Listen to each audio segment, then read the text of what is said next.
မင်္ဂလာနဲ့ခင်းမှာဒါရွှေကုန်းဖျားဘော်ကိုရောက်နေတာလေရွှေကုန်းဖျားဘော်မှာကြည့်ရမြင်ကွင်းဒါကဘာမှာဘယ်နေရာမှမရှိဘူးပေါ့နော်ဒီရှင်လောင်းလှဲ့တဲ့မြမရိုးရဝိစာစင်ရမူလေးတွေနဲ့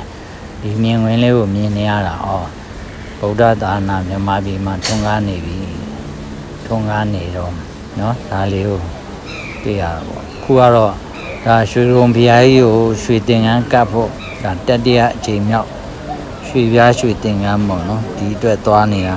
ဒါရွှေတင်ကန်းရွှေပြားပလိတ်လက်ခံရရှိပြီးတော့ဒါတင်မို့စောင့်နေတာအော်ဒီကူကအရင်မြန်မော်တင်ထားပြီးတော့ဒါရွှေပြားကိုအပေါ်ကိုပို့ပေးမယ်ရထားပေါ်မှာဟိုစပြီးတော့လွတ်တင်နေပါပြီသာဓုသာဓုလူတရားဘုရားတော်ပါပါဗျာ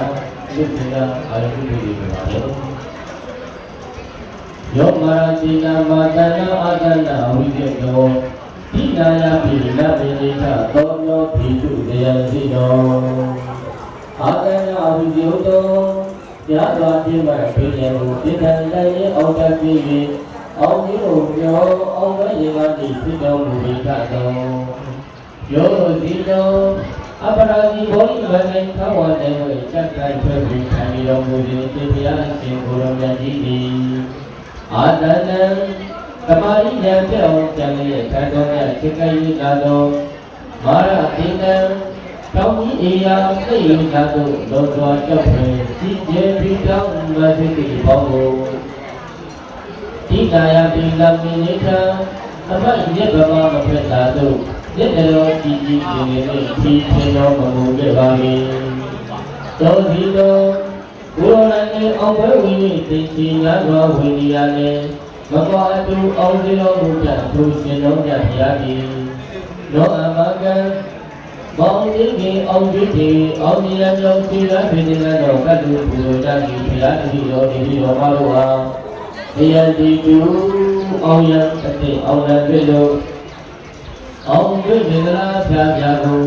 ဒုက္ခပေါ်ပြတ်တာသောအဖြစ်အောင်သူကြီးပိဒနာတော်မူပါဒီဘုံတော်တည်းအောင်တော်မူအရှင်မြတ်ကြီး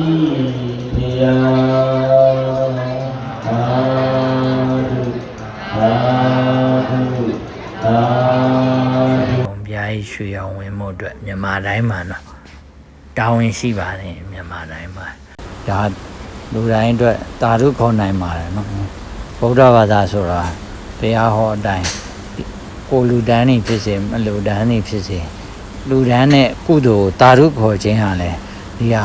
ကုသိုလ်ပြေဝရနောင်ဘွားတွေမှာနတ်ပြည်ကိုရောက်နိုင်ပါတယ်အဲ့တော့ကိုမလူဖြစ်တော်လဲကုသိုလ်ရတဲ့ဆိုဖြစ်အောင်ဒီဟာနေပြီးတော့ကုသိုလ်တွေအများပေးဝေးပါတယ်ဒါရွှေကုန်းဘုရားရဲ့တမိုင်းဝင်ပေါ့နော်ဒါရွှေပြားကတ်လူတာပေါ့နော်တို့စ조사ပြီးတော့ကတ်လူခဲ့ရတာပါလေရွှေပြားပလိတ်တစ်ခုကိုတကြသားဒါမိုးကြည့်ပါတယ်ဒီဟာကိုအပေါ်ကတ်လူတဲ့အခါမှာဉာဏ်ကိုကြည်နူးရတာပေါ့နော်ဒါ၃ချိန်မြောက်တတိယအချိန်မြောက်ပေါ့နော်ကတ်လူခဲ့တာအခုတော့ရွှေတင်ငန်းရွှေပြားကတ်လူပဲပြီလို့ပြန်ပါပြီအားလုံးကျမ်းမှချမ်းသာကြပါစေ